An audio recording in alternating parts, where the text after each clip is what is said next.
in the Middle East. Why Ruto chose to characterize the deal as a G2G is the first red flag that points to mischief in this deal. We now know that the characterization of this deal as a G2G was meant to shield the three Kenyan companies from paying the 30% corporate tax. I will return to this matter later. 2. The shilling has continued to fall against the dollar. The cost of oil has not come down since the deal was signed. 4. The scarcity of the dollar has continued. 5. The landlocked countries that depend on us for oil are abandoning our pipeline because it has become too expensive. In other words, the deal has not addressed any of the problems Ruto said it would. When Ruto initiated this deal, the US dollar to the Kenya shilling exchange rate was 132. Today, 6 months later, it is Kenya shillings 159 to the dollar. The cost of fuel shot up significantly after the deal. Why have things moved from bad to worse since the deal was signed? Well, the deal was a scam for which we now demand full disclosure and full accountability. It is corrupt and rotten to the core. It is state capture by Mr. Ruto and company and a conspiracy against the country. Ruto's collapsing the country while feeding Kenyans on lullabies. Other than keeping the cost of oil permanently high in Kenya, the deal is costing the country dearly in terms of trade in petroleum with the landlocked neighbors. It is shrouded in deep secrecy. To date, only 2 documents have been made public. That is, the Master Framework Agreement with petroleum trading entities and the Open Tender System Modified Agreement with marketers. The Supplier Purchase Agreement between the Middle East oil firms and the hand-picked distributors in Kenya has never been seen. We challenge Mr. Ruto to publish this document. Nobody knows how Gulf Energy, Galana Oil Kenya Limited, and Oryx Energies Kenya Limited got nominated to handle local logistics. But the hand-picked distributors are selling oil to us at almost twice the price from bulk suppliers. These companies are also manipulating deliveries date ranges so that they can minimize on prices. We know that in August this year, 4 months after the deal, the government allowed Oryx Energies to sell oil at prices that had been inflated by 17%. In the Ruto deal, Oryx is a supplier of diesel to other oil marketing companies in the country. The excuse was to delay in discharging fuel at the jetty. This shady business model is being deployed by all the companies that were retained in the Ruto deal.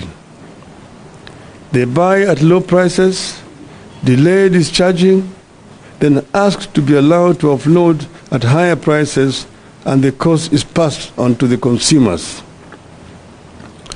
In the case of Oryx, it had bought the diesel at an average Platts price of $97.88. That is 14,182 shillings per barrel in July, but was allowed to sell the same to oil marketing companies at 114.5 US dollars, that is 16,585 shillings per barrel. Some of the companies charging the higher prices deliver more cargo than they were contracted to deliver, forcing Kenyans to buy more of the oil whose prices are inflated, hence the permanent high prices of petroleum products. The ministry is changing billing month to allow the oil firms quote higher prices. For instance, cargo that was bought in July when the price was low is allowed to quote higher August prices and pass the burden to the consumer. The deal that Ruto hailed as phenomenal has resulted in high landed costs as a result of structuring of the contract. The faults include the double counting of some cost elements and fixed freighted premium, which sometimes are higher by up to $50 per metric ton. The cost is passed on to the consumers. It also lacks flexibility, which further exacerbates the pricing model. Uganda has announced that it will no longer purchase petroleum products from Kenya because middlemen have inflated prices by up to 59%, imposing too high a cost on consumers. The exact same scenario is prevailing here. The middlemen President Museveni is talking about are Kenya government officials. I repeat, the middlemen President Museveni is talking about are Kenya government officials. The deal has interrupted supply. Gulf Energy, which manages up to 50% of government importation, has been experiencing serious challenges securing letters of credit. This is because the single bank that was picked to provide the letter of credit is struggling with the big bad loans. Consequently, there's delay for clearance of importers to offload oil. Ships are queuing at sea for up to 18 days, awaiting a confirmation of a letter of credit in order to discharge, while the Kenya Pipeline Company goes without operations for days because there is nothing to process. Then the companies incur demurrage, which is transferred to the consumer. Under the open tender system, that's the old system, demurrage costs are 45,000 US dollars per day for the biggest tanker docking at the port of Mombasa, and $31,000 per day for the second biggest vessel. But under the Ruto deal, demurrage has risen up to $70,000 per day. This cost is passed on to the consumers at the pump. You will have noticed that Tanzania recently reduced the cost of petroleum products from 1st of November, while Kenyans remain the same or just marginally changed. Tanzania said it was reducing prices because of decrease in the world oil prices by an average of 5.68%, while premiums for importation of petroleum products had decreased by an average of 13% for super petrol, also known as premium motor gasoline or premium motor spirit, and 25% for automotive gas oil or diesel. We will not hear that story here because of the corrupt dealings written into the Ruto deal. As ships accumulate extra charges on the high seas, the money sits in an escrow account in a local bank where it earns interest. It remains unclear who the beneficiaries of the accrued interest is. This deal has led to high cost of oil products sourced through the Northern Corridor transit route, that's Kenya route. The freight and premium rates for the May 2023 cargoes were higher in the Northern Corridor by 61% compared to the Central Corridor. Northern Corridor is the running Mombasa, Nairobi, Malaba, Kampala, and to DRC. The Central Corridor, the one that comes from Dar es Salaam all the way to Rwanda, Uganda, and DRC. That rise in freight and premium is reflected at the pump. That is what has pushed Uganda and other forward markets like South Sudan, Eastern DRC, Rwanda, and Burundi to consider importing goods through the Central Corridor or Tanzania route. Uganda is shifting to the Central Corridor, meaning that they are going to be using the port of Dar es Salaam or Tanga rather than Mombasa. The volume it ferries via Kenya pipeline has dropped by 52% from 70%. So other than making petroleum products ever more costly, the deal is going to kill the Kenya pipeline company as soon as this year. You need to know that it is the Ugandan market that earns the Kenya pipeline company foreign exchange. The transit volumes account for 51% of Kenya pipeline company's revenue, which stands at an average of 2.6 billion shillings per month. When the company loses in the volume transported, it results in higher tariffs, which is transferred to the local consumer in terms of higher cost of petroleum products. A 10% reduction in the transit volumes would result in a 5% increase in tariffs, which is reflected at the pumps in terms of cost of fuel. The change of route by landlocked trading partners will force a number of Kenyan oil marketing companies and logistic firms to close shop.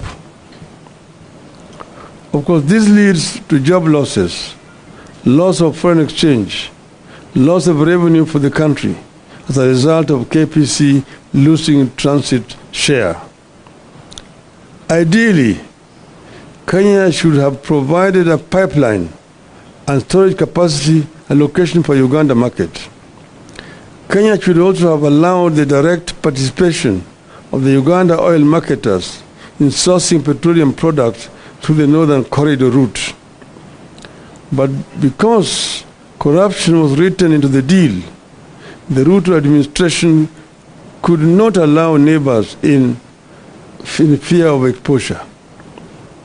Consequently, the KPC is set to lose substantial business to Tanzania. Uganda's shift to the Central Corridor will most certainly influence Rwanda, Eastern Democratic Republic of Congo, and South Sudan. As KPC loses business, it will charge more for its product to stay afloat, hence the ever-rising cost of petroleum products. The deal only ended up creating irregular supplies and higher prices. Open tender system allowed for competitive sourcing of fuel.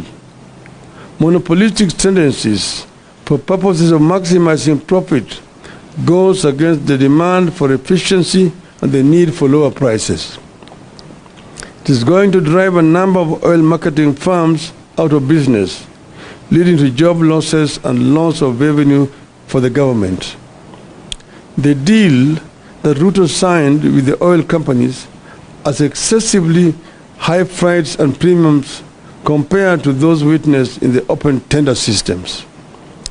They are as high as an additional $50 per metric ton. In the end, Kenya is losing billions of shillings in taxes because the three companies picked to spearhead this deal do not pay the 30% corporate tax. Shielding the three companies from this tax is the reason Ruto told Kenyans that it was a G2G deal. Your guess is as good as mine on who is pocketing the unpaid corporate tax. But the burden of the unpaid corporate tax is passed to Kenyans at the pump. Now, ladies and gentlemen, our stand as Azimio. 1. Ruto must immediately cancel the contract and revert to the open tender system, which ensured guaranteed supply of petroleum products. It has assigned responsibility to various players as opposed to the so-called G2G that is making Kenyans depend on inefficient and corrupt players. The open tender system was efficient, accountable, and competitive, and offered prices commensurate with international pricing model. 2. The Ethics and Anti-Corruption Commission needs to move in, not to sanitize, but to get to the bottom of how and why we got into this deal and who is benefiting from it. 3. The men and women who came up with this self-serving deal must be surcharged and sacked. 4. The government must restore taxes to 8% from the 16% that came with the Finance Act. 5.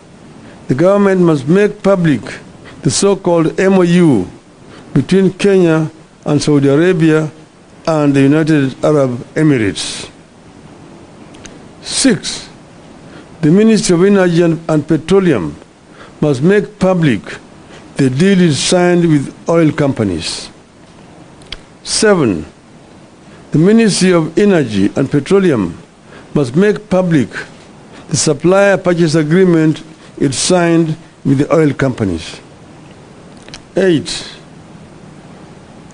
The EACC and the Director of Criminal Investigations must investigate the tax compliance status and pricing model with the three oil companies.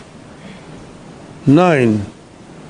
We need a comprehensive brief on what the move by Uganda to pursue much of its petroleum needs through the Tanzanian Central Corridor means to our country, especially to the future of the Kenya Pipeline Company. End of statement. Thank you.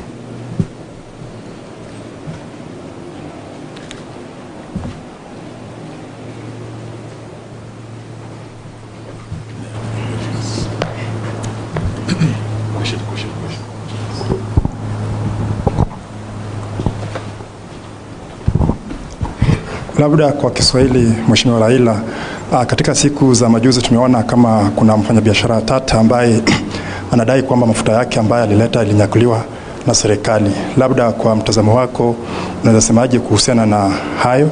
Kisha cha pili, where does this revelation of yours now put the ongoing national dialogue talks?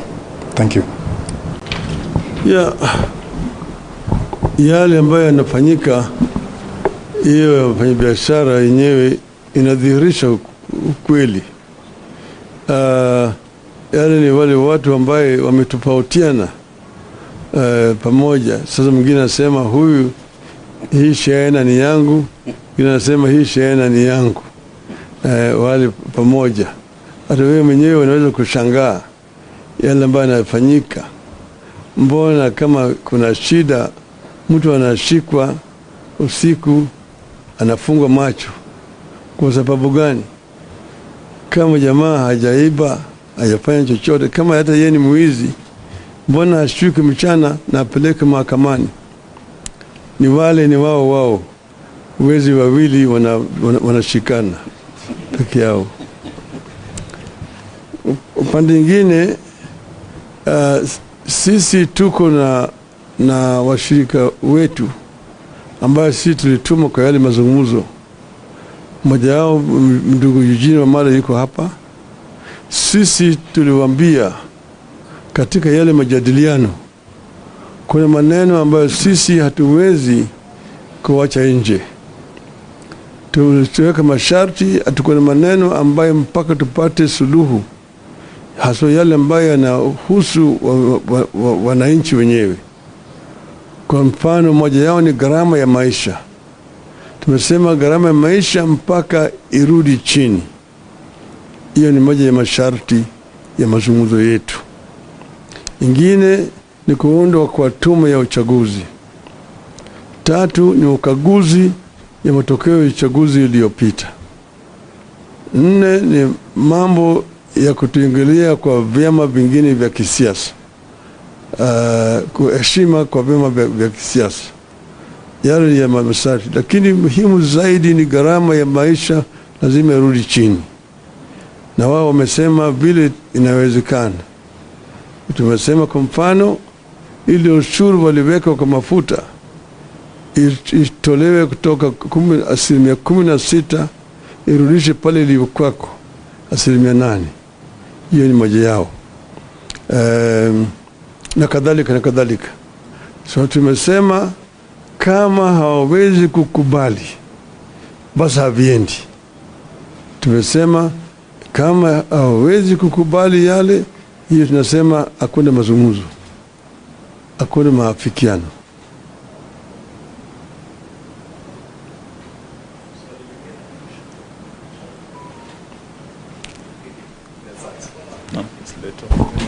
Over the weekend, you alluded that the inflation of prices on petrol, on fuel, was about 30 shillings. Maybe expound on that and how these you call cartels are fleecing Kenyans' pockets at the pump, and how much, by how much? No, I mentioned the other time, and you're going to find it in the statement that I've just read there, how prices are being inflated and then passed on to the consumer. I mentioned, for example, you'll find that you're being charged 217 shillings, but actual price would be 187 shillings. Now, where we are not sure is how that 30 shillings is being distributed, who is the beneficiary. But I've also explained to you how the whole of this process was conceived, how it was then executed, and how it is actually hurting the consumer down here. You'll find, for example, that ships are taking very long. They're waiting when letters of credit have not been confirmed, incurring demerit charges. The demerit charges themselves have also been increased. It used to be $45, $1,000 per day. It is now $70,000 under this deal. And all that is being passed on to the consumer.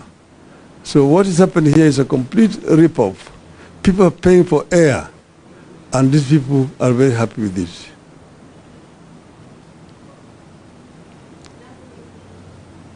Langu ni ombi tu kama unaweza fafanua kwa lugha ya Kiswahili ujumbe wako kuhusiana na swala nzima la mafuta. Tumesema kwanza tuliambiwa ati hii mpango ni serikali na kwa serikali. Yaani ndio kwa Kiswahili inaitwa G2G, government to government. Lakini thibitisho iko hapa ya kwamba sio mpango ya serikali kwa serikali. Serikali ya Kenya hajaweka mkataba na serikali ya Saudi Arabia au ya Emirates. Hii ni kati ya wizara ya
Kenyan companies from paying a 30% corporate tax. I will return to this matter later. 2. The shilling has continued to fall against the dollar. The cost of oil has not come down since the deal was signed. 4.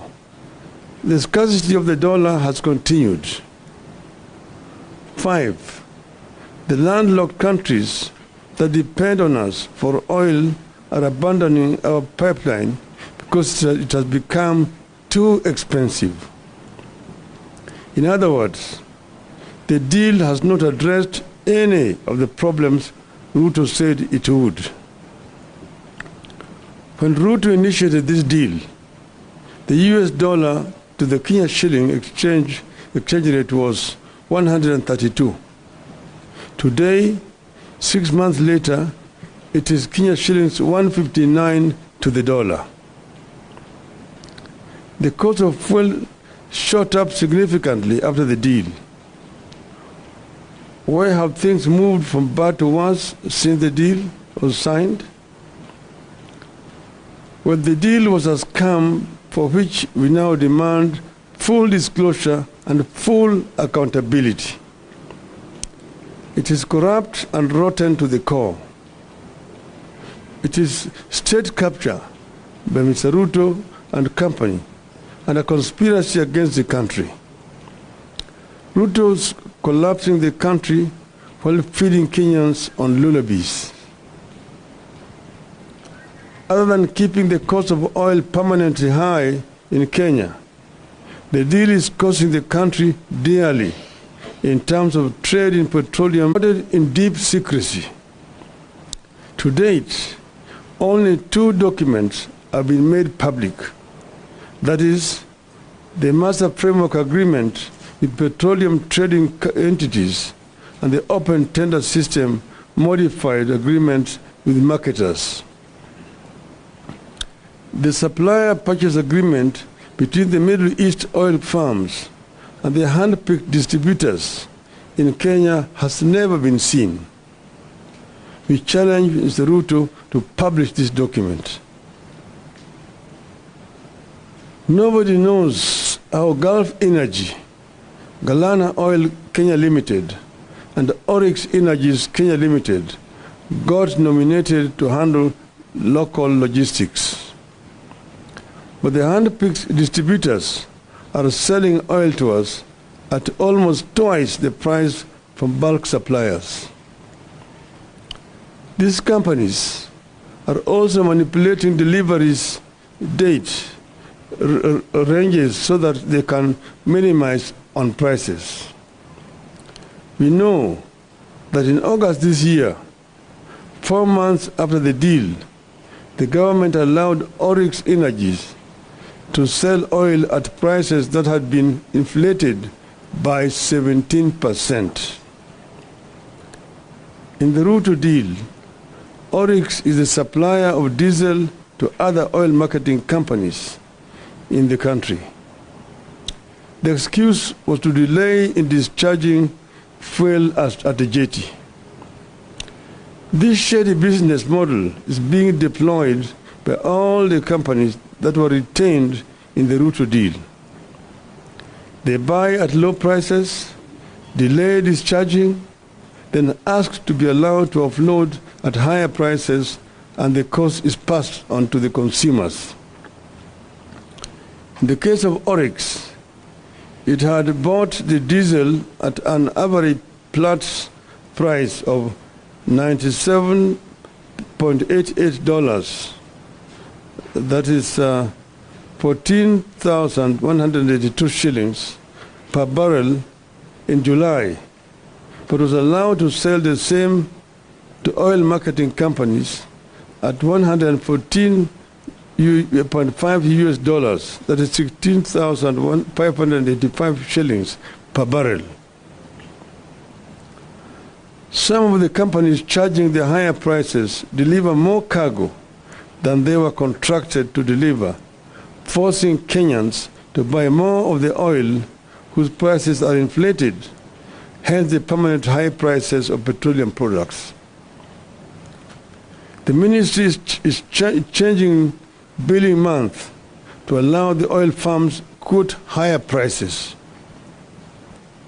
For instance, cargo that was bought in July when the price was low is allowed to quote higher August prices and pass the burden to the consumer.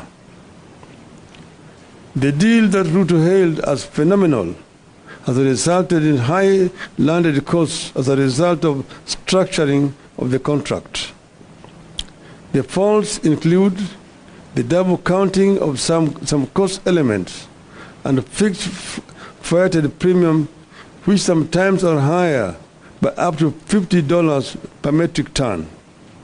The cost is passed on to the consumers. It also lacks flexibility, which further exacerbates the pricing model.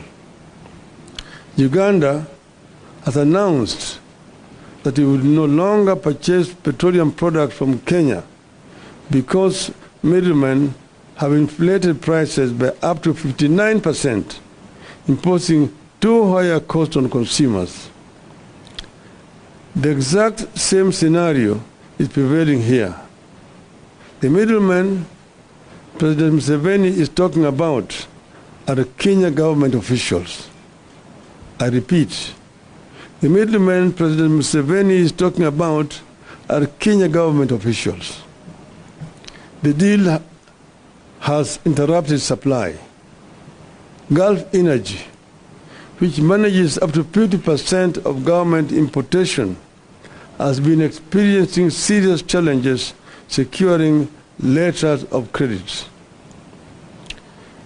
This is because the single bank that was picked to provide the letter of credit is struggling with big bad loans. Consequently, there is delay for clearance of importers to offload oil. Ships are queuing at sea for up to 18 days, awaiting a confirmation of letter of credit in order to discharge, while the Kenya Pipeline Company goes without operations for days because there is nothing to process. Then the companies incur demurrage, which is transferred to the consumer. Under the open tender system, that the old system, demurrage costs are $45,000 per day for the biggest tanker docking at the port of Mombasa, and $31,000 per day for the second biggest vessel. But under the Ruto deal, demurrage has risen up to $70,000 per day. This cost is passed on to the consumers at the pump. You will have noticed that Tanzania recently reduced the cost of petroleum products from 1st of November, while Kenyans remain the same or just marginally changed. Tanzania said it was reducing prices because of decrease in the world oil prices by an average of 5.68%, while premiums for importation of petroleum products had decreased by an average of 13% for super petrol, also known as premium motor gasoline or premium motor spirit, and 25% for automotive gas oil or diesel. We will not hear that story here because of the corrupt dealings written into the Ruto deal. As ships accumulate extra charges on the high seas, the money sits in an escrow account in a local bank where it earns interest. It remains unclear who the beneficiaries of the accrued interest is. This deal has led to high cost of oil products sourced through the Northern Corridor transit route, that's Kenya route. The freight and premium rates for the May 2023 cargoes were higher in the Northern Corridor by 61% compared to the Central Corridor. northern corridor is the line running Mombasa, Nairobi, Malaba, Kampala, and to DRC. The central corridor, the one that comes from Dar es Salaam all the way to Rwanda, Uganda, and DRC. That rise in freight and premium is reflected at the pump. That is what has pushed Uganda and other forward markets like South Sudan, Eastern DRC, Rwanda, and Burundi to consider importing goods through the central corridor or Tanzania route. Uganda is shifting to the central corridor, meaning that they are going to be using the port of Dar es Salaam or Tanga rather than Mombasa. The volume it ferries via Kenya pipeline has dropped by 52% from 70%. So other than making petroleum products ever more costly, the deal is going to kill the Kenya pipeline company as soon as this year. You need to know that it is the Ugandan market that earns the Kenya pipeline company foreign exchange. The transit volumes account for 51% of Kenya pipeline company's revenue, which stands at an average of 2.6 billion shillings per month. When the company loses in the volume transported, it results in higher tariffs, which is transferred to the local consumer in terms of higher cost of petroleum products. A 10% reduction in the transit volumes would result in a 5% increase in tariffs, which is reflected at the pumps in terms of cost of fuel. The change of route by landlocked trading partners will force a number of Kenyan oil marketing companies and logistic firms to close shop. Of course, this leads to job losses, loss of foreign exchange, loss of revenue for the country as a result of KPC losing transit share. Ideally, Kenya should have provided a pipeline and storage capacity allocation for Uganda market. Kenya should also have allowed the direct participation of the Uganda oil marketers in sourcing petroleum products through the northern corridor route. But because corruption was written into the deal, the Ruto administration could not allow neighbors in fear of exposure. Consequently, the KPC is set to lose substantial business to Tanzania. Uganda's shift to the central corridor will most certainly influence Rwanda, Eastern Democratic Republic of Congo, and South Sudan. As KPC loses business, it will charge more for its product to stay afloat, hence the ever-rising cost of petroleum products. The deal only ended up creating irregular supplies and higher prices. Open tender system allowed for competitive sourcing of fuel. Monopolistic tendencies for purposes of maximizing profit goes against the demand for efficiency and the need for lower prices. It is going to drive a number of oil marketing firms out of business, leading to job losses and loss of revenue for the government. The deal that Ruto signed with the oil companies has excessively high freights and premiums compared to those witnessed in the open tender systems. They are as high as an additional $50 per metric ton. In the end, Kenya is losing billions of shillings in taxes because the three companies picked to spearhead this deal do not pay the 30% corporate tax. Shielding the three companies from this tax is the reason Ruto told Kenyans that it was a G2G deal. Your guess is as good as mine on who is pocketing the unpaid corporate tax. but the burden of the unpaid corporate tax is passed to Kenyans at the pump. Now, ladies and gentlemen, our stand as Azimio. 1. Ruto must immediately cancel the contract and revert to the open tender system, which ensured guaranteed supply of petroleum products. It has assigned responsibility to various players as opposed to the so-called G2G that is making Kenyans depend on inefficient and corrupt players. The open tender system was efficient, accountable, and competitive, and offered prices commensurate with international pricing model.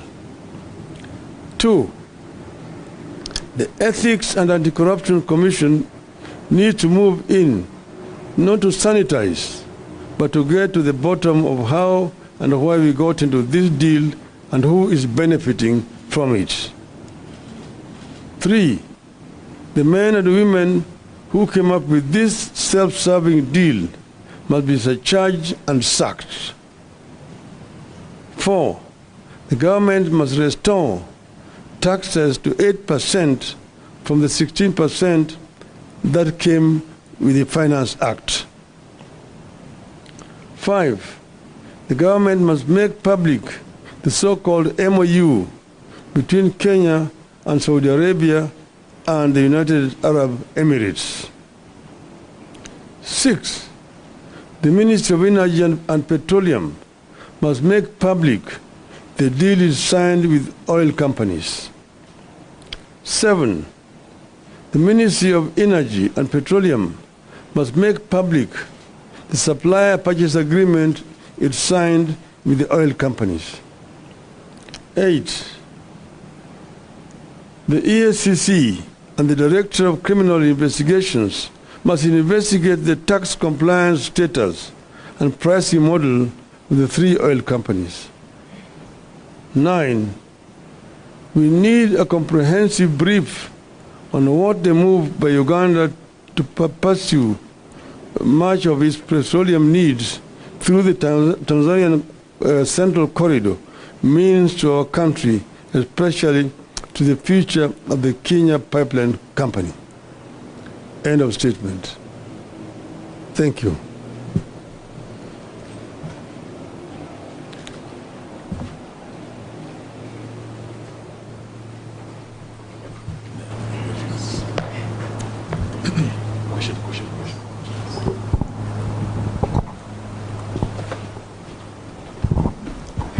Labda kwa Kiswahili, Mheshimiwa Raila, katika siku za majuzi tumeona kama kuna mfanyabiashara tata ambaye anadai kwamba mafuta yake ambayo alileta ilinyakuliwa na serikali. Labda kwa mtazamo wako unaweza semaje kuhusiana na hayo?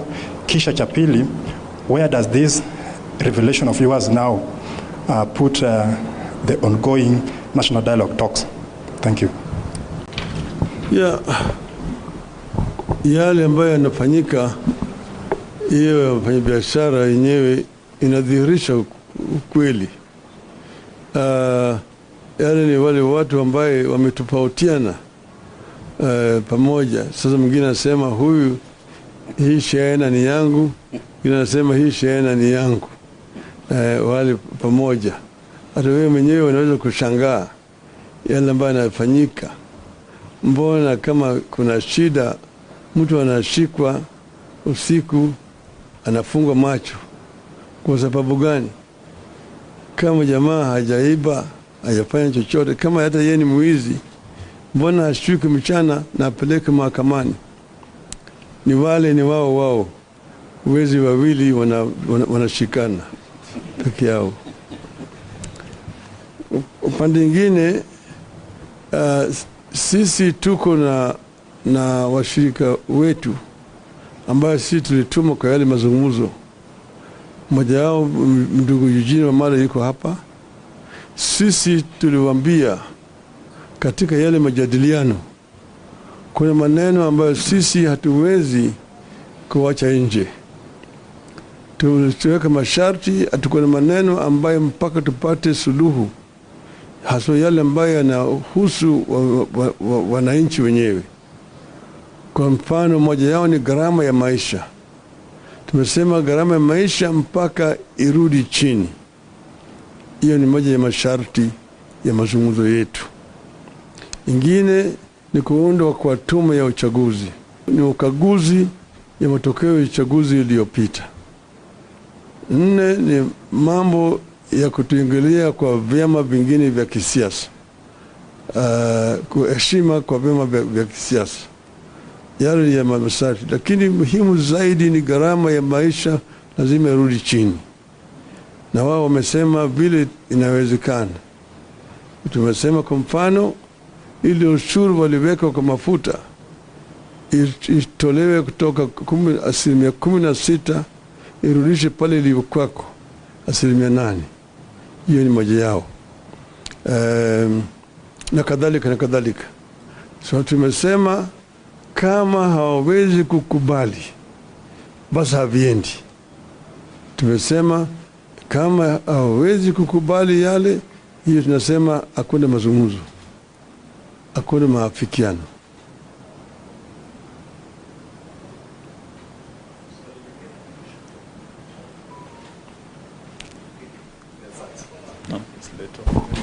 Over the weekend, you alluded that the inflation of prices on petroleum, on fuel, was about 30 shillings. Maybe expound on that and how these you call cartels are fleecing Kenyans' pockets at the pump, and how much, by how much?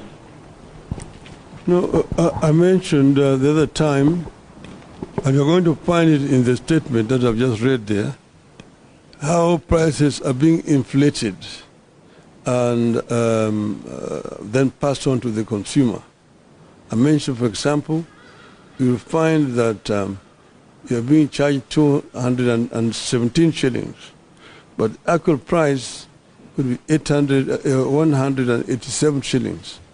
Now, where we are not sure is how that 30 shillings is being distributed, who is the beneficiary. But I've also explained to you how the whole of this process was conceived, how it was then executed, and how it is actually hurting the consumer down here.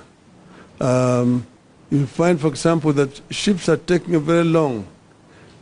They're waiting when letters of credit have not been confirmed, incurring demurrage charges. The demurrage charges themselves have also been increased. It used to be $45, $1,000 per day. It is now $70,000 under this deal. And all that is being passed on to the consumer. So what is happening here is a complete rip-off. People are paying for air, and these people are very happy with this.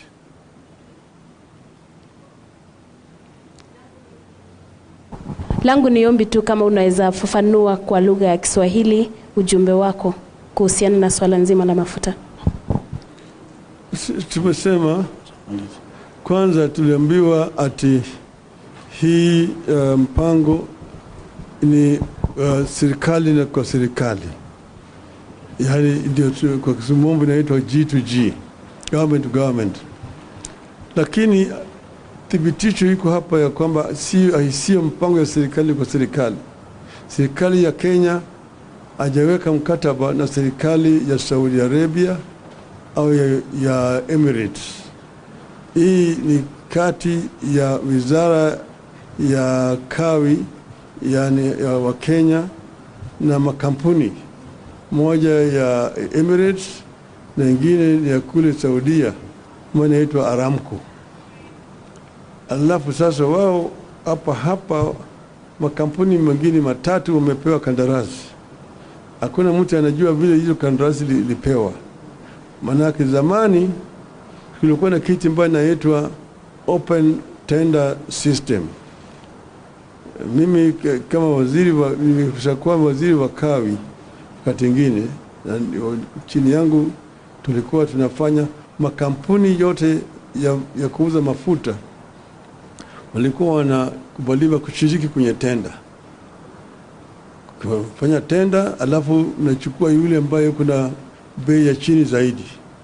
Sasa hiyo kampuni ndio inapewa ruhusa ya kwenda kuleta mafuta na kuwauzia wale makampuni zingine hapa. Ikifika tena baada ya miezi mitatu, hiyo tenda nyingine inafanyika namna hiyo. Lakini sasa hiyo imetolewa. Sasa serikali ndio inanunua kutoka katika hizo makampuni mawili ya Saudia na ya Emirates, alafu inakuja kuuzia watu hapa. Lakini hata hakuna ubaya na hiyo.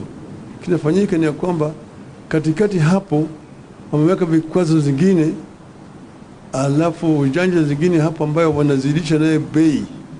Kwa hivyo bei inakuwa juu zaidi kuliko kama ingekuwa inakuja under ile OTS system. Na hiyo bei yote inapitishwa kwa mwananchi. Mwananchi huko chini inabeba hiyo mzigo.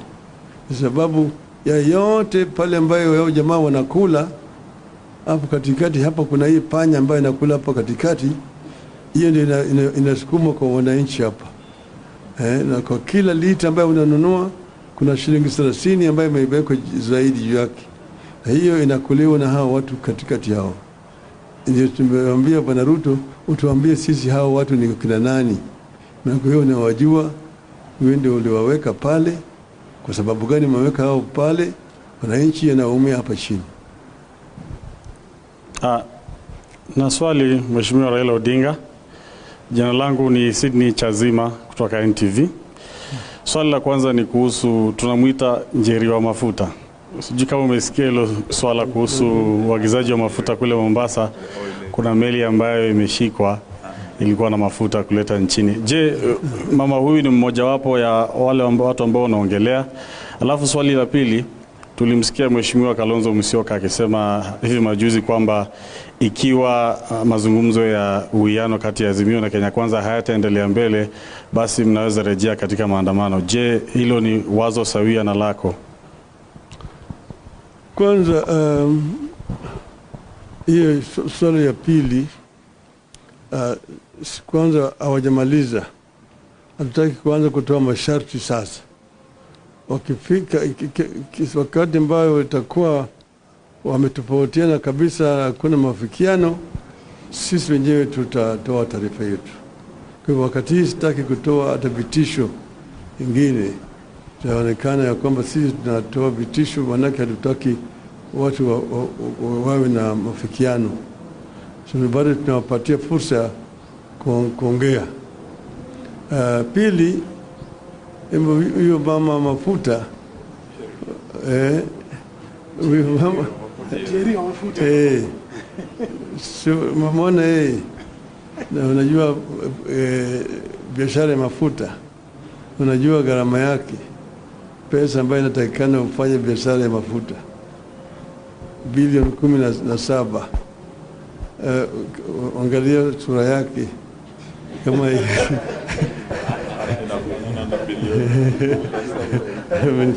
yeye au anawakilisha watu wengine. Sasa wale ambao wanawakilisha ndio tunataka kujua, maana yake mingi ni kama sarakasi. Asanteni sana. Tutatumieni nakala ya dozi ya hii kwa uchambuzi kamili. Asanteni sana.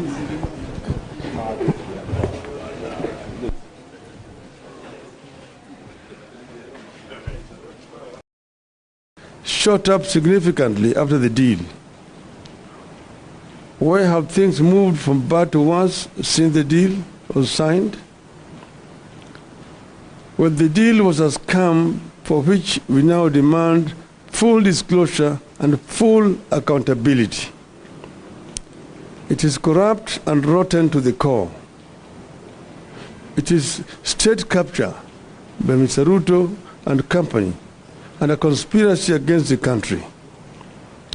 Ruto's collapsing the country while feeding Kenyans on lullabies. Other than keeping the cost of oil permanently high in Kenya, the deal is costing the country dearly in terms of trade in petroleum with the landlocked neighbors.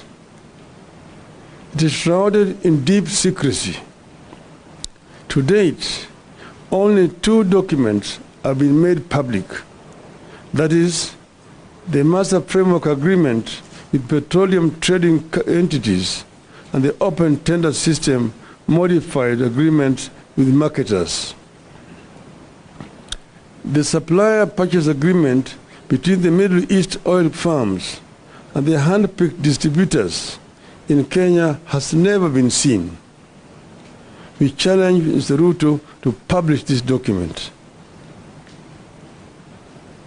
Nobody knows how Gulf Energy, Galana Oil Kenya Limited, and Oryx Energies Kenya Limited got nominated to handle local logistics.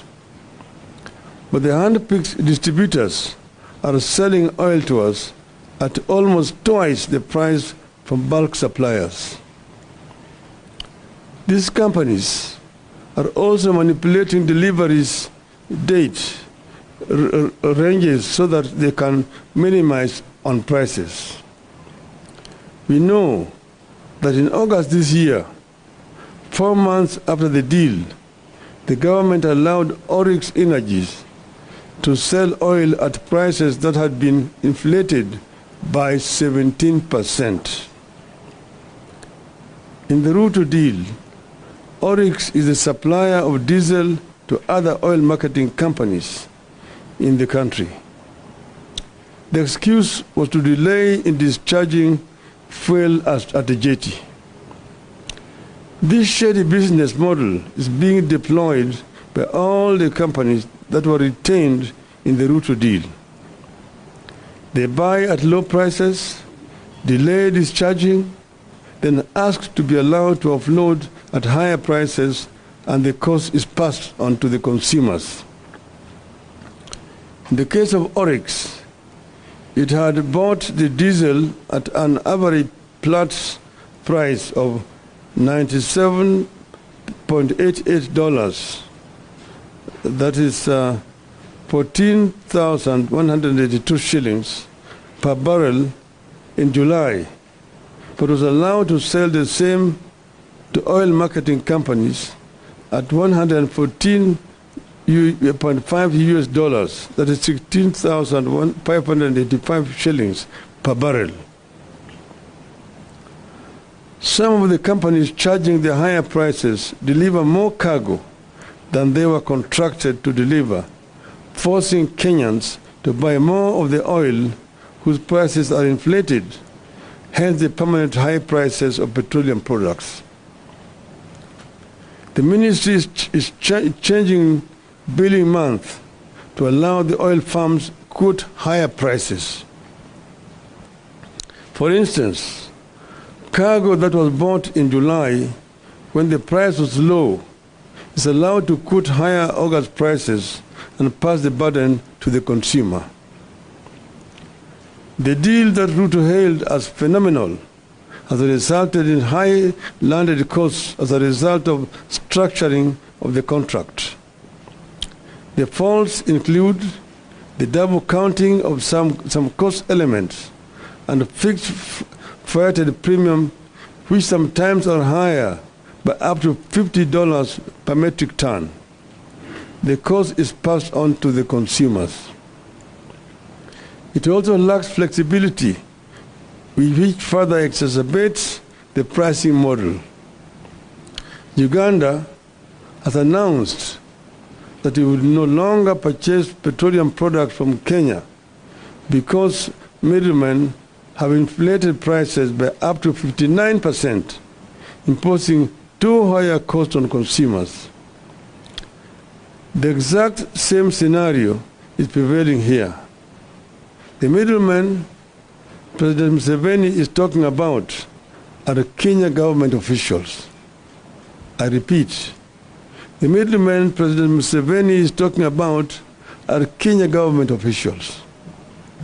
The deal has interrupted supply. Gulf Energy, which manages up to 50% of government importation, has been experiencing serious challenges securing letters of credit. This is because the single bank that was picked to provide the letter of credit is struggling with the big bad loans. Consequently, there is delay for clearance of importers to offload oil.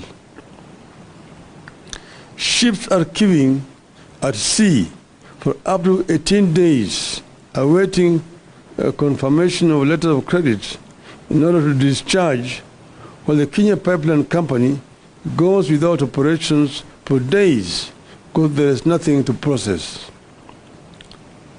Then the companies incur demurrage, which is transferred to the consumer. Under the open tender system, that's the old system, demurrage costs are $45,000 per day for the biggest tanker docking at the port of Mombasa, and $31,000 per day for the second biggest vessel. But under the Ruto deal, demurrage has risen up to $70,000 per day. This cost is passed on to the consumers at the pump. You will have noticed that Tanzania recently reduced the cost of petroleum products from 1st of November, while Kenya's remain the same or just marginally changed.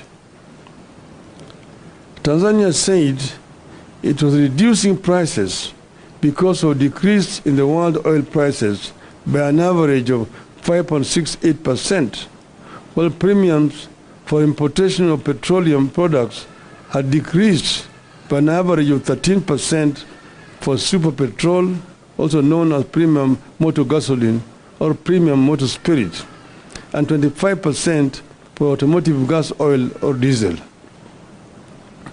We will not hear that story here because of the corrupt dealings written into the Ruto deal. As ships accumulate extra charges on the high seas, the money sits in an escrow account in a local bank where it earns interest. It remains unclear who the beneficiaries of the accrued interest is.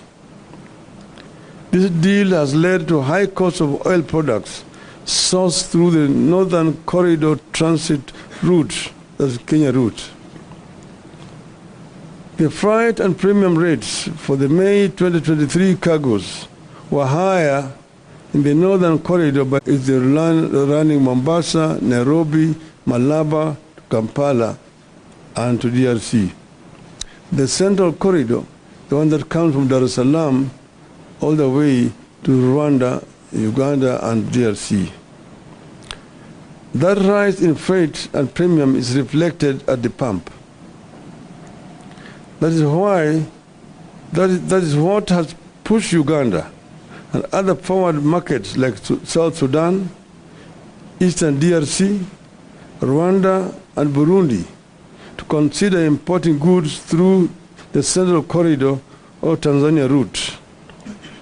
Uganda is shifting to the Central Corridor, meaning that they are going to be using the port of Dar es Salaam or Tanga rather than Mombasa. The volume it ferries via Kenya Pipeline has dropped by 52% from 70%. So other than making petroleum products ever more costly, the deal is going to kill the Kenya Pipeline Company as soon as this year. You need to know that it is the Ugandan market that earns the Kenya Pipeline Company foreign exchange. The transit volumes account for 51% of Kenya Pipeline Company's revenue, which stands at an average of 2.6 billion shillings per month.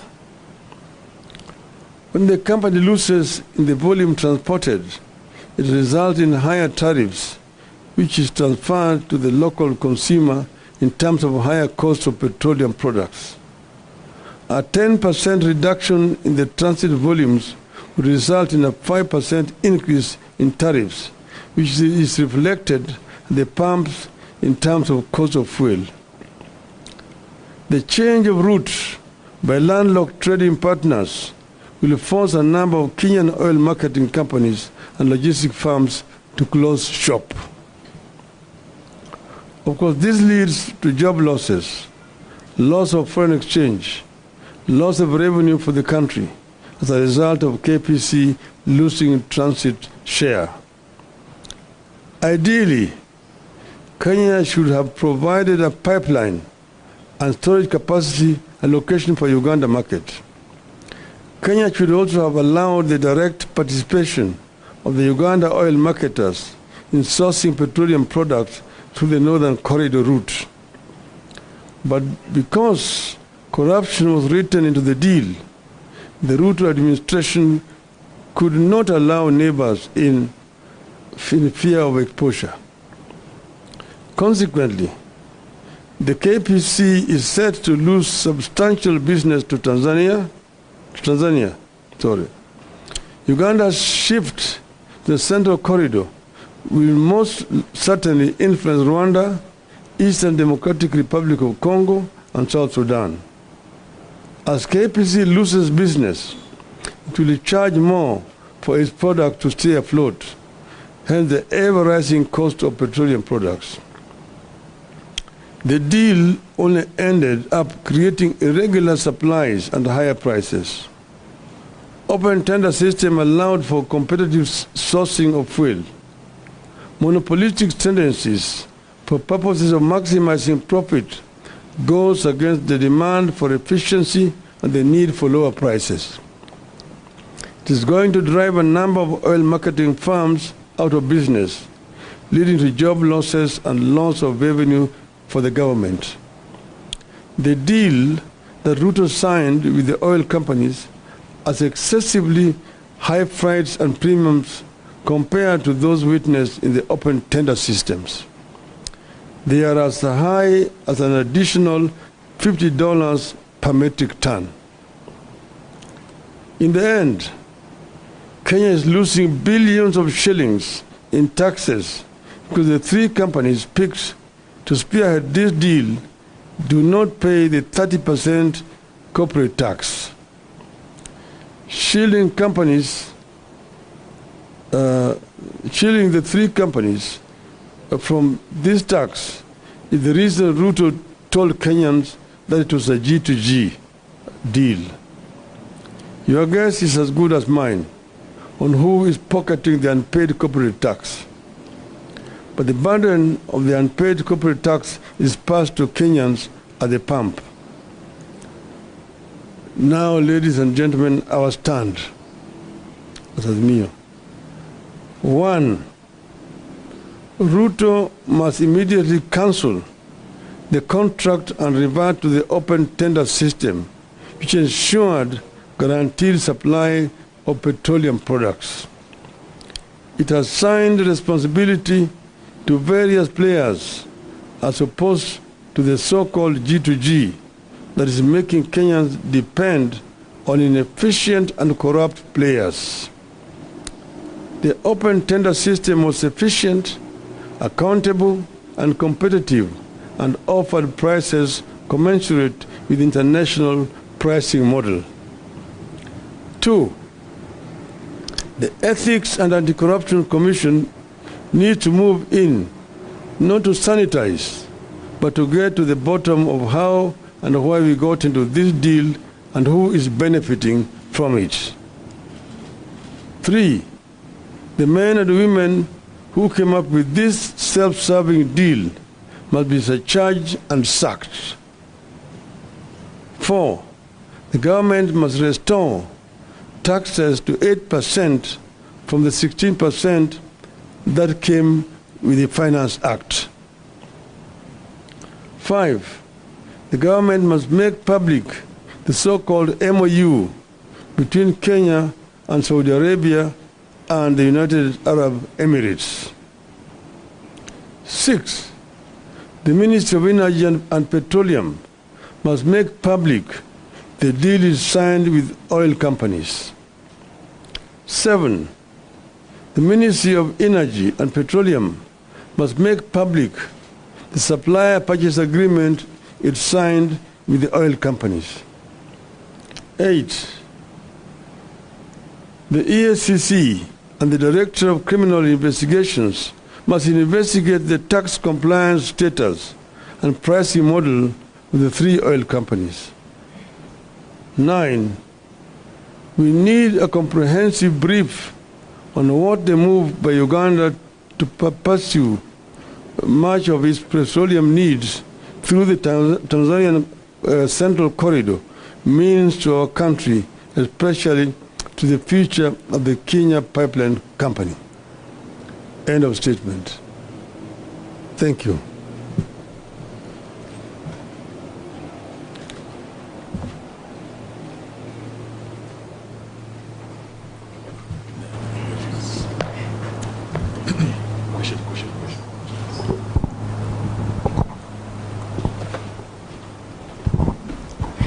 Labda kwa Kiswahili, Mheshimiwa Raila, katika siku za majuzi tumeona kama kuna mfanyabiashara tata ambaye anadai kwamba mafuta yake ambayo alileta ilinyakuliwa na serikali. Labda kwa mtazamo wako unaweza semaje kuhusiana na hayo? Kisha cha pili, where does this revelation of yours now put the ongoing national dialogue talks? Thank you. Yeah. Yale ambayo yanafanyika, hiyo wafanyabiashara yenyewe inadhihirisha ukweli.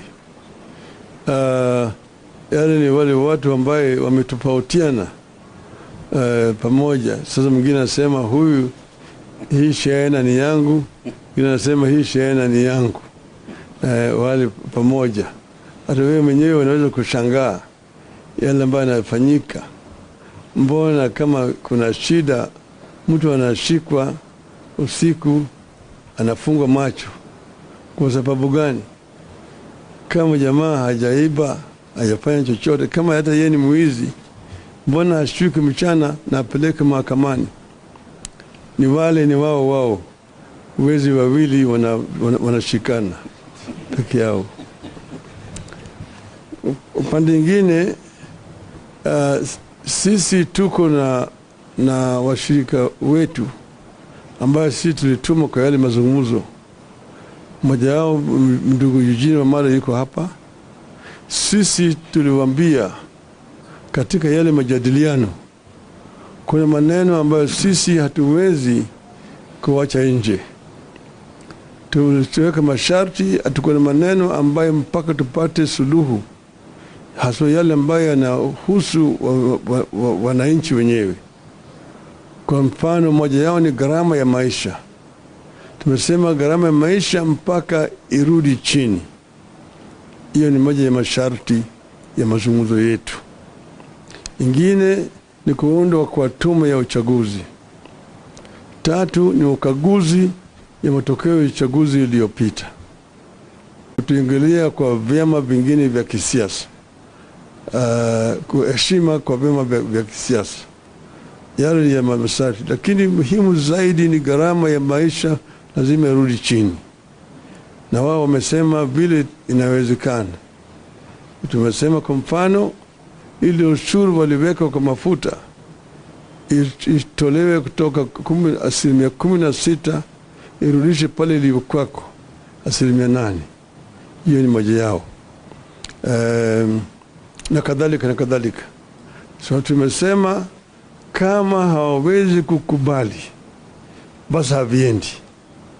Tumesema kama hawawezi kukubali yale, hiyo tunasema hakuna mazungumzo, hakuna maafikiano.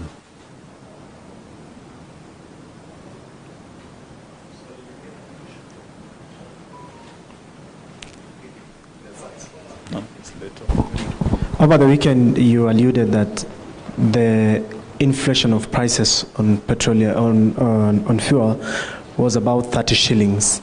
Maybe expound on that and how these you call cartels are fleecing Kenyans' pockets at the pump, and how much, by how much?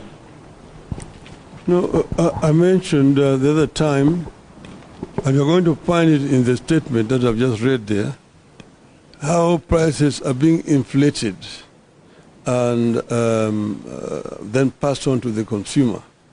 I mentioned, for example, you'll find that you're being charged 217 shillings but actual price would be 187 shillings.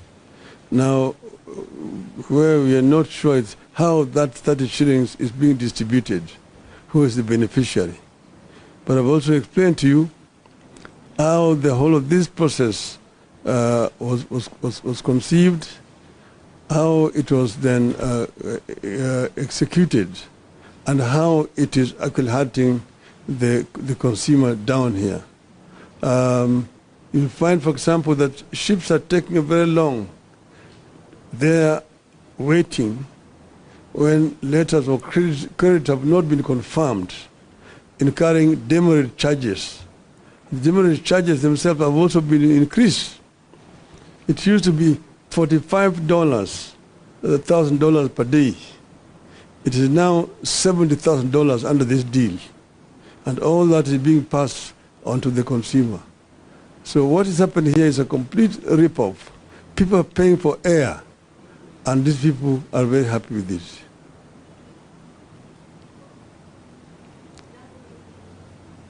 Langu ni ombi tu kama unaweza fafanua kwa lugha ya Kiswahili ujumbe wako kuhusiana na swala nzima la mafuta. Tumesema kwanza tuliambiwa ati hii mpango ni serikali na kwa serikali. Yaani ndio kwa Kiswahili inaitwa G2G, government to government. Lakini thibitisho iko hapa ya kwamba sio mpango ya serikali kwa serikali. Serikali ya Kenya hajaweka mkataba na serikali ya Saudi Arabia au ya Emirates. Hii ni kati ya wizara ya kawi, yani ya wa Kenya, na makampuni moja ya Emirates na ingine ya kule Saudia mwana inaitwa Aramco. Alafu sasa wao hapa makampuni mengine matatu wamepewa kandarasi. Hakuna mtu anajua vile hizo kandarasi lipewa. Manake zamani kulikuwa na kitu ambacho inaitwa open tender system. Mimi kama nimeshakuwa waziri wa kawi wakati mwingine, na chini yangu tulikuwa tunafanya makampuni yote ya kuuza mafuta walikuwa wanakubaliwa kushiriki kwenye tenda. Kufanya tenda, alafu unachukua yule ambaye kuna bei ya chini zaidi. Sasa hiyo kampuni ndio inapewa ruhusa ya kwenda kuleta mafuta na kuwauzia wale makampuni zingine hapa. Ikifika tena baada ya miezi mitatu, hiyo tenda nyingine inafanyika namna hiyo. Lakini sasa hiyo imetolewa. Sasa serikali ndio inanunua kutoka katika hizo makampuni mawili ya Saudia na ya Emirates, alafu inakuja kuuzia watu hapa. Lakini hata hakuna ubaya na hiyo. Kinafanyika ni kwamba katikati hapo wameweka vikwazo zingine, alafu ujanja zingine hapo ambayo wanazidisha naye bei. Kwa hivyo bei inakuwa juu zaidi kuliko kama ingekuwa inakuja under ile OTS system. Na hiyo bei yote inapitishwa kwa mwananchi. Mwananchi huko chini inabeba hiyo mzigo. Kwa sababu ya yote pale ambayo yao jamaa wanakula hapo katikati, hapa kuna hii panya ambayo inakula hapo katikati, hiyo ndio inasukumwa kwa wananchi hapa. Na kwa kila lita ambayo unanunua kuna shilingi 30 ambayo imewekwa zaidi juu yake. Na hiyo inakuliwa na hao watu katikati yao. Ndio tumemwambia Bwana Ruto, utuambie sisi hao watu ni kina nani? Na kwa hiyo unawajua, wewe ndio uliwaweka pale. Kwa sababu gani umeweka hao pale? Wananchi wanaumia hapa chini. Na swali Mheshimiwa Raila Odinga. Jina langu ni Sydney Chazima kutoka NTV. Swali la kwanza ni kuhusu tunamuita njeri wa mafuta. Sijui kama umesikia hilo swala kuhusu uagizaji wa mafuta kule Mombasa. Kuna meli ambayo imeshikwa ilikuwa na mafuta kuleta nchini. Je, mama huyu ni mmoja wapo ya wale watu ambao wanaongelea? Alafu swali la pili, Tulimsikia Mheshimiwa Kalonzo Musyoka akisema hivi majuzi kwamba ikiwa mazungumzo ya uwiano kati ya Azimio na Kenya Kwanza hayataendelea mbele, basi mnaweza rejea katika maandamano. Je, hilo ni wazo sawia na lako? Kwanza hiyo swali ya pili, kwanza hawajamaliza. Hatutaki kuanza kutoa masharti sasa. Wakifika wakati ambayo itakuwa wametofautiana kabisa, hakuna mafikiano, sisi wenyewe tutatoa taarifa yetu. Kwa hivyo wakati hii sitaki kutoa hata vitisho ingine. Itaonekana ya kwamba sisi tunatoa vitisho, manake hatutaki watu wawe na mafikiano. So bado tunawapatia fursa kuongea. Pili, hiyo mama mafuta, huyo mama so mamona na unajua biashara ya mafuta, unajua gharama yake, pesa ambayo inatakikana ufanye biashara ya mafuta bilioni 17. Angalia sura yake kama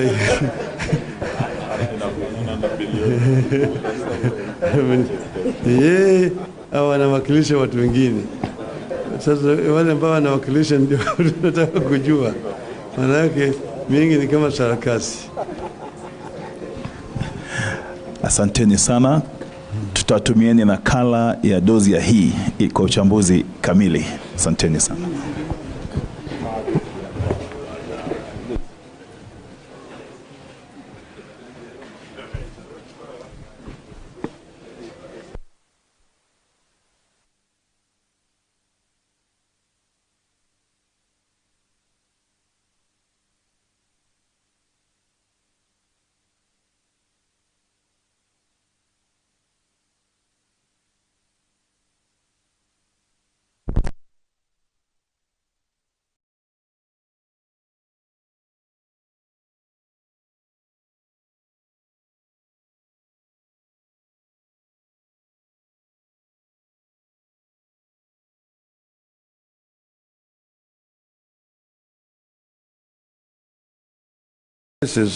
And pass the supplier purchase agreement between the Middle East oil firms and the hand-picked distributors in Kenya has never been seen.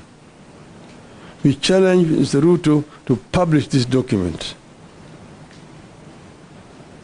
Nobody knows how Gulf Energy, Galana Oil Kenya Limited, and Oryx Energies Kenya Limited got nominated to handle local logistics. But the hand-picked distributors are selling oil to us at almost twice the price from bulk suppliers. These companies are also manipulating deliveries date ranges so that they can minimize on prices. We know that in August this year, 4 months after the deal, the government allowed Oryx Energies to sell oil at prices that had been inflated by 17%.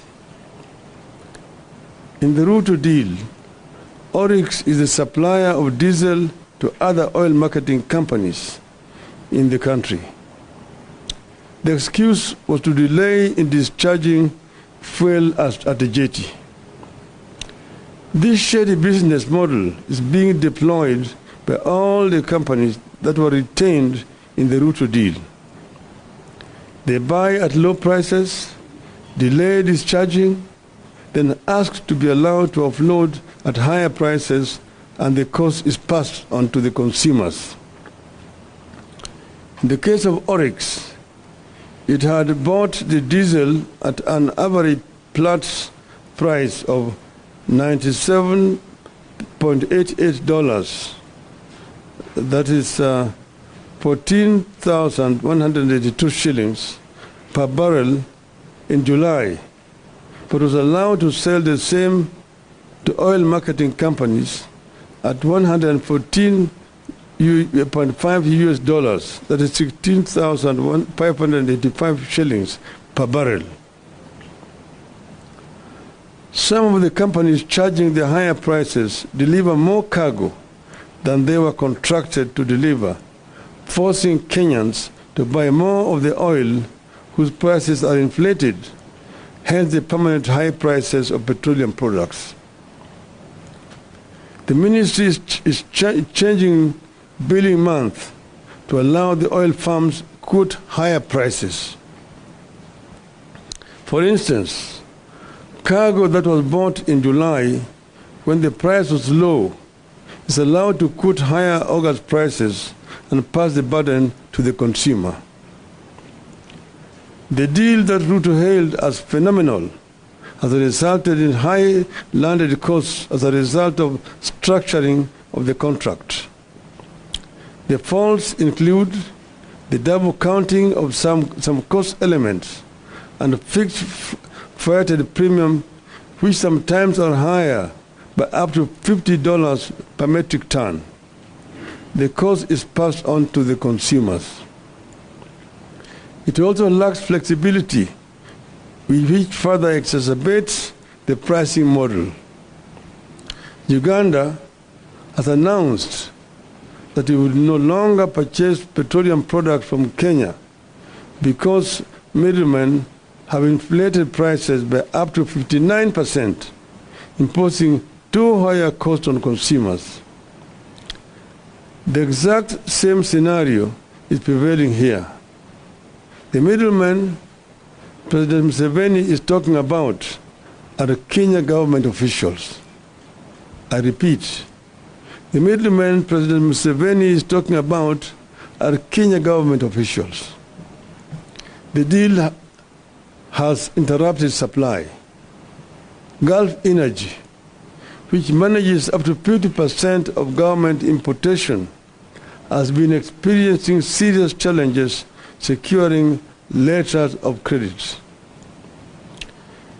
This is because the single bank that was picked to provide the letter of credit is struggling with big bad loans. Consequently, there is delay for clearance of importers to offload oil. Ships are queuing at sea for up to 18 days, awaiting a confirmation of letter of credit in order to discharge, while the Kenya Pipeline Company goes without operations for days because there is nothing to process. Then the companies incur demurrage, which is transferred to the consumer. Under the open tender system, that's the old system, demurrage costs are $45,000 per day for the biggest tanker docking at the port of Mombasa, and $31,000 per day for the second biggest vessel. But under the Ruto deal, demurrage has risen up to $70,000 per day. This cost is passed on to the consumers at the pump. You will have noticed that Tanzania recently reduced the cost of petroleum products from 1st of November, while Kenya's remain the same or just marginally changed.